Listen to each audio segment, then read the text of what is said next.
7.0 Abyss. I did not use Stellar Shield on the first half. And on the second half, it's Arlecchino Shield, so we have an answer for that. But first, we have Mualani Freeze into these rune enemies, which is amazing because Mualani can get her stacks up very easily and do multiple bites, more than 3, and that really helps with clearing all the enemies. I mean, you guys know I love this team. It deals 90k DPS. It's one of the best teams that I have, probably the best right now. And it is still a little bit slow, but we have great grouping because the enemies are getting frozen, so they're not moving around and they're also not attacking. And we're going to take out the first 4 waves of 3, totaling 12 enemies. And it does take us a bit of time, which is a problem because we do have to deal with the Perpetual Mechanical Ray after this. And this boss used to be a big deal. He would just show up by himself, but DPS requirements have ballooned, and he's no longer a threat just by himself. They have to put something else. He does the rocket attack, which is annoying because it means I can't attack him while he's in the air. And I was standing there on Seat Lolly just waiting for him to come down, and I had the shield, but the shield ran out right as he hit.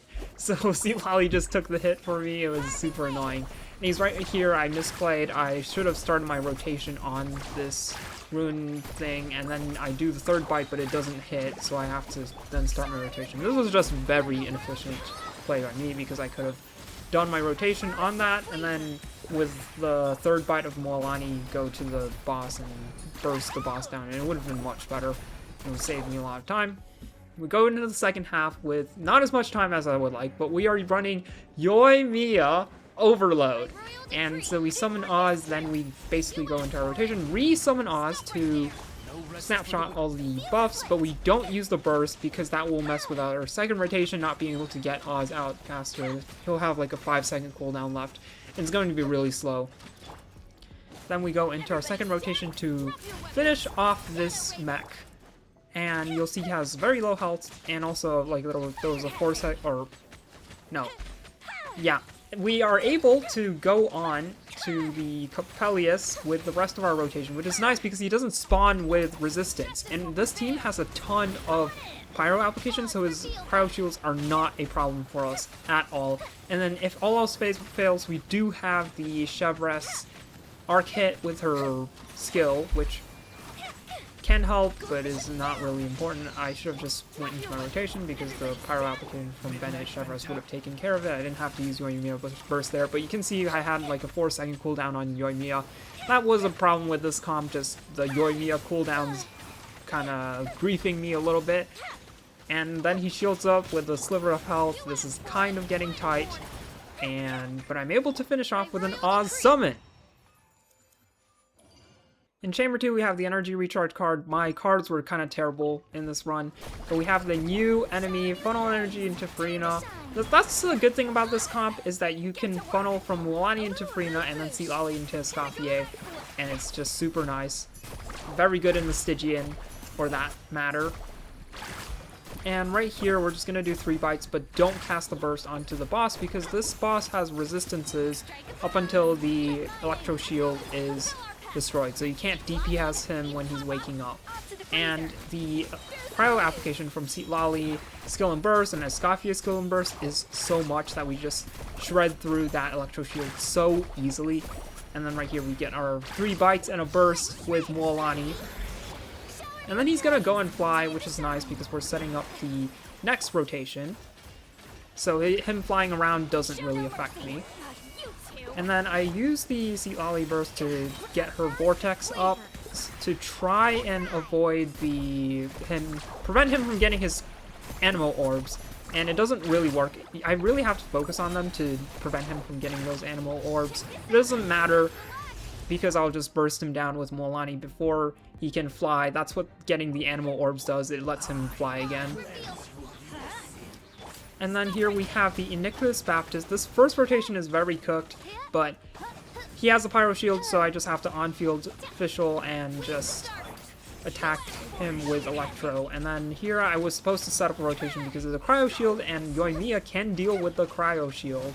So I could have had a rotation here, but now it's just all that time is getting wasted. And then his final shield is an Electro Shield. And then he always teleports if it's an electro shield, which is annoying. But now I'm just setting up the rotation for when he falls down after these 3 shields. And you can see it's very inefficient. I'm losing so much time. But he doesn't have much health, and that's what's helping this run. I'm melting through his HP even though I made so many mistakes and lost my DPS window. But then right here, I'm going to actually set up the next rotation. Not hold E on Chevrolet, that was a misplay.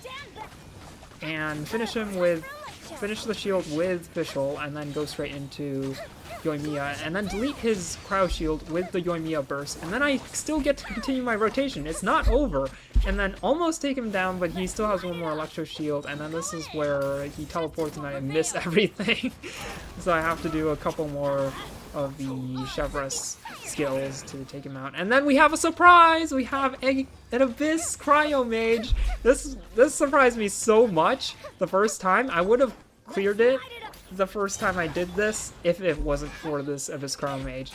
But then I just see the 1 out of 2. I'm not using my burst here just because I can finish him off easily. He doesn't have that much health. And for the final enemy, we have this Furry, which is kind of tricky with the Mualani Freeze.